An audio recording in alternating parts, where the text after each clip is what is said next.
I'm Arthur St. Antoine with Motor Trend magazine, and I'm here in Pensacola, Florida today with the 2009 Chevrolet Corvette ZR1, codename Blue Devil, the fastest, most powerful,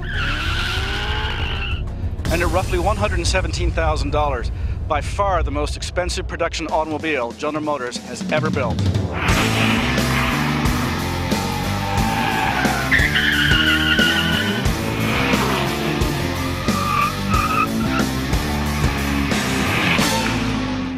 That's right, more than $100,000 for a Chevrolet. But even at that price, you could consider the ZR1 something of a bargain. That's because this incredible Corvette loves fried Ferrari for breakfast. It lunches on smoked Lamborghini. Dinner, baked Porsche. The ZR1 has even been known to snack on Nissan GTRs. It makes you wonder, can anything keep up with, much less intimidate, Chevrolet's awesome, utterly unbelievable Blue Devil? How about a Blue Angel? Just saying the name Blue Angels gets the heart racing. Now the oldest active flight demonstration squadron in the world, the Blues were created in 1946 to attract new recruits to the United States Navy by showcasing the talents of some of the finest pilots on the planet. Each year, the team performs some 70 air shows for more than 15 million spectators. And what the 6 demo pilots do with their glistening Boeing FA-18 Hornet strike fighter jets borders on the unbelievable.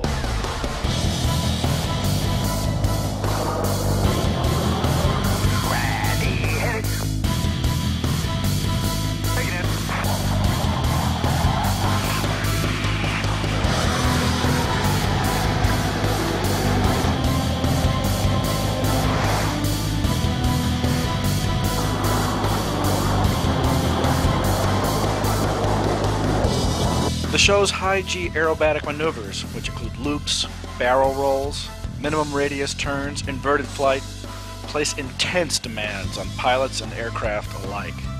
And if you think it all looks terribly dangerous, well, you're right. In the Blue Angel's 63-year history, nearly 10% of its pilots have died in training or air show accidents. Make no mistake, this is literally one of the most breathtaking shows on Earth. Maybe this will help explain just how challenging flying for the Blue Angels really is. If my shoulder were one Hornet flying in formation, my hand would be another. That's right, these guys often fly just 3 feet apart and at more than 400 miles per hour.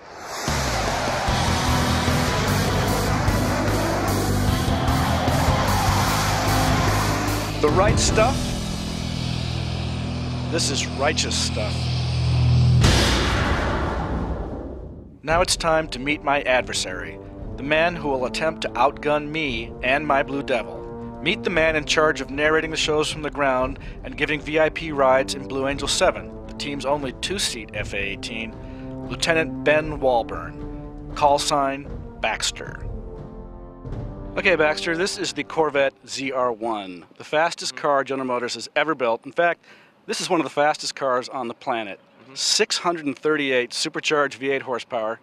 It'll do 0 to 60 in 3.3 seconds, does the quarter mile in just over 11 seconds at 130 miles an hour. It's very, very quick. What do you got? What I have here today is a twin-engine tactical fighter, Boeing FA-18 Hornet, with about 32,000 pounds of thrust coming out the back end. Ouch, so that's quite a bit. Well, the ZR1 will go over 200 miles an hour. How fast does your Hornet go? This Hornet here can do about Mach 1.8. which is roughly about 1,400 miles an hour. Okay, well, that's pretty fast. How much does it cost? This one here is probably about $25 million. 25 million? That's more than Simon Cowell makes in a whole week. Yeah. Well, do you think your Blue Angel has the stuff to beat my Blue Devil? We'll take a look at it and we'll try. We'll see. All right, let's find out. All right, sounds good. Our matchup is simplicity itself. From a standing start, we'll run a straight 1-mile drag race. First one across the finish line wins. The runways here at Naval Air Station Pensacola are 8,000 feet long. That means I'll have enough time to accelerate the Blue Devil up to the mile marker, at which point I'll probably be doing around 180 miles an hour. then jump on the giant carbon ceramic binders and bring myself to a safe stop. Baxter and the Blue Angel will be in a parallel runway about 500 feet away. Hard to say how fast he'll be going at the mile marker, but definitely he'll be airborne well before then. Now I get the sense that Baxter's feeling pretty cocky about his jet right now. On the other hand, it's going to take that Hornet a while to spool up, and my ZR1, well, it is just blindingly quick off the line. If I make a good enough start, well, enough conjecture. Let's do this thing.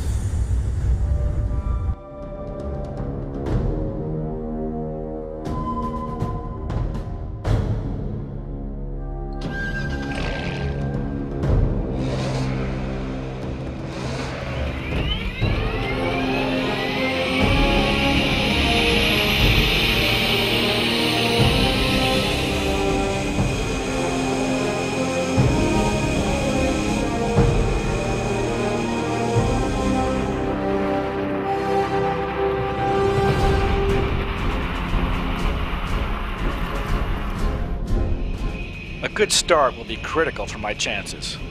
Baxter has 32,000 pounds of afterburner-fed thrust on his side, but I've got the electrifying acceleration of 638 supercharged horsepower.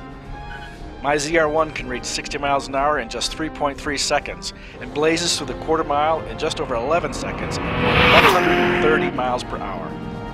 Hopefully, the twin General Electric turbofans in Baxter's Hornet will still be spooling up as I rocket into the lead. And besides, I could get lucky. Maybe Baxter will accidentally leave his jet's tail hook down or something.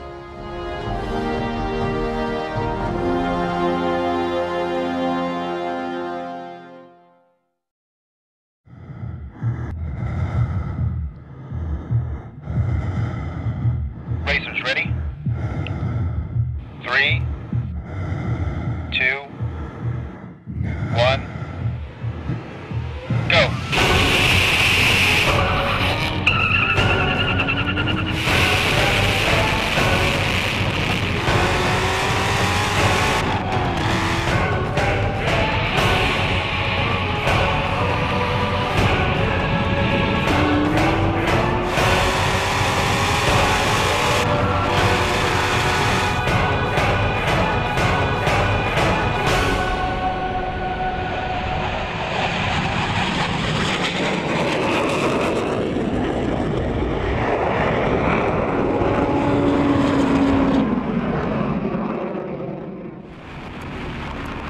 Well, that wasn't even close. Alright, fine. I'd be lying if I said I actually expected the Blue Devil to be able to beat the $25 million Blue Angel in a drag race. But I thought at least, well, I'd lead for a while. Instead, Lieutenant Walburn and his FA-18 were already pulling ahead by around 80 miles per hour. I was barely at the half-mile marker when he crossed the finish line and stood the Hornet on his tail for a vertical climb. Big show-off. By the time I finally crossed the finish line myself, doing 172 miles per hour, Lieutenant Walburn was somewhere up in the clouds. He'd passed the finish line going about 345 miles per hour. I'm sure I creamed him on gas mileage, though. Alright, Baxter, it wasn't a contest. Your Blue Angel destroyed my Blue Devil. I gave it everything I had, but that F-18 is just too fast. How did it feel for you in the cockpit? Pretty good. That thing gets up and goes pretty good once you put 32,000 pounds of thrust going out the back end. Now, were you able to see the ZR1 at all during the race? Yes, I did. I peeked over right away, and you kind of got a little bit of a lead on me initially, and then I just kind of caught up and went by. I thought it might last a little longer than it did, but it didn't. Well, I'll tell you, I think the only two jobs that people really might envy each other for are jet pilot and test car driver. Maybe Playboy photographer, but right now the two of us maybe have the best jobs in the world. Would you like to do a little trading places today and maybe try my vehicle? I try your jet? Sounds good. Let's go. All right, let's try it out. All right. By now, Lieutenant Walburn is an old hand at breaking the sound barrier in the sky. But how would he feel piloting 638 supercharged Motown horsepower across the ground? Only one way to find out. Strap Mr. Blue Angel in behind the wheel and take the Blue Devil out for a full throttle blast. Okay, Baxter, we're in the ZR1 now. You get a chance to try the Blue Devil coming from the Blue Angel. All right. You ever driven a Corvette before? I don't think I can remember if I've ever driven one before. All right, well, this is the ultimate Corvette. Okay. So this will be a memorable experience. Okay. Give it a shot. All right, we'll see what we shall do.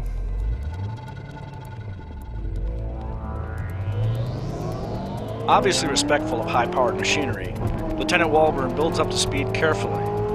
In no time, though, he's gunning the ZR1 past 130 miles per hour and loving it. Yeah.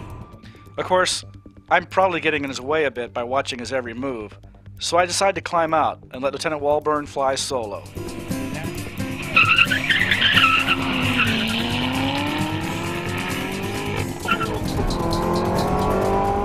Naturally, right away he transforms into a teenager with Dad's car keys.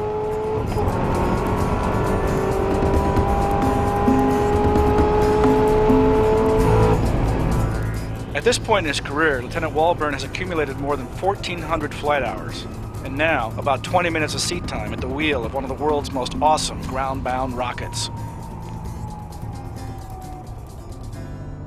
Now it's my turn. In the ready room, I begin suiting up for the ride of a lifetime, a no-holds-barred flight in a Blue Angel's FA-18 Hornet.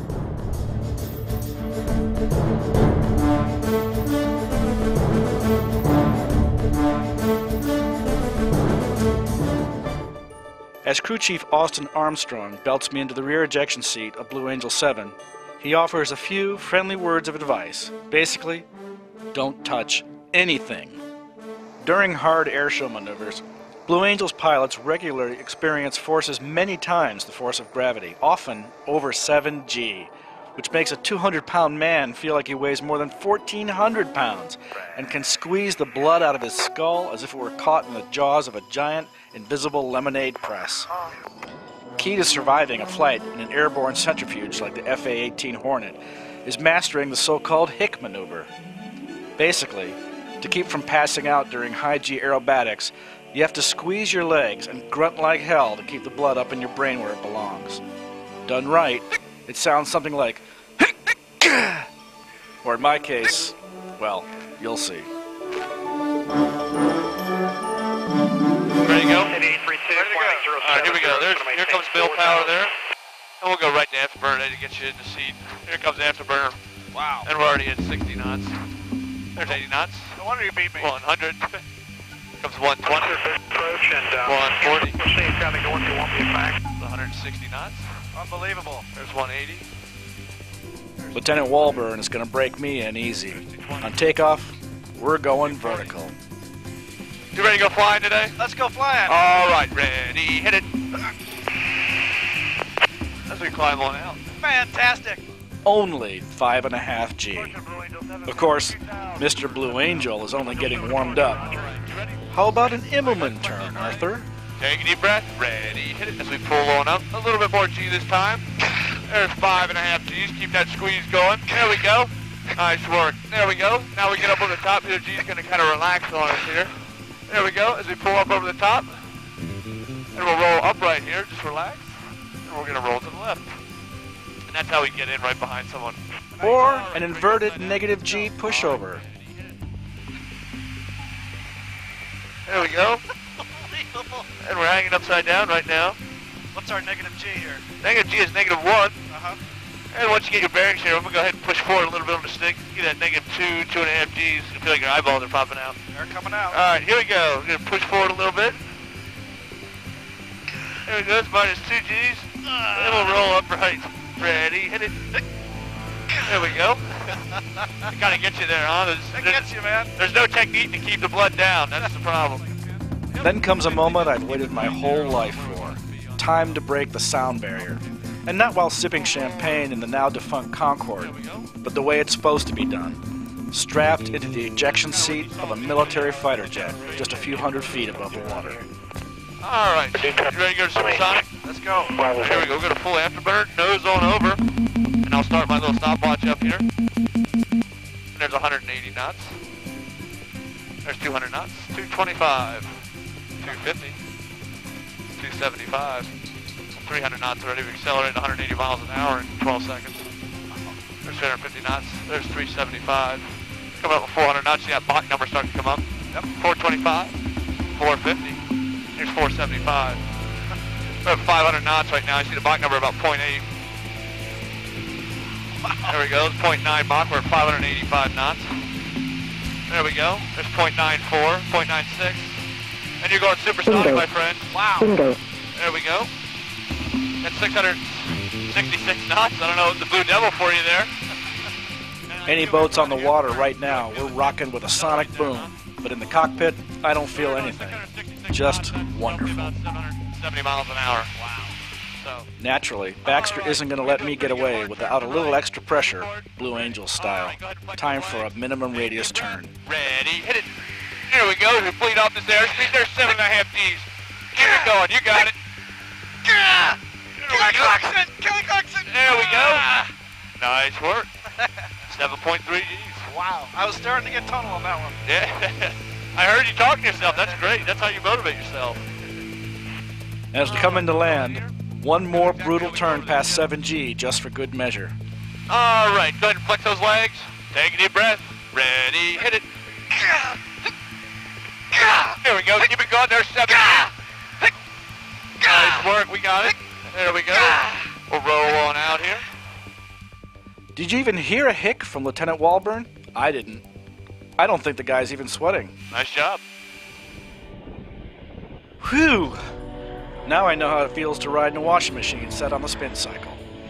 Somehow, I've managed not to pass out, even during several turns at well over 7G. My lunch is even still where it belongs. My brain, though, is now etched with a memory I'll never, ever forget. How do these guys do this day in and day out? And with other aircraft just a few feet away? Oh yeah, they're Blue Angels. And what does our Blue Devil versus Blue Angel race prove, you ask? Oh please, if you have to ask, you obviously don't understand the deep-seated Darwinian forces that compel boys of all ages to play at any opportunity with fast and expensive toys. What's clear after racing the Corvette ZR1 against the Boeing FA-18 Hornet, however, is that the US of A builds two of the world's most monumental and unforgettable speed machines. Doesn't matter which flavor you prefer, this is American engineering at its best. Red, white, and very, very blue.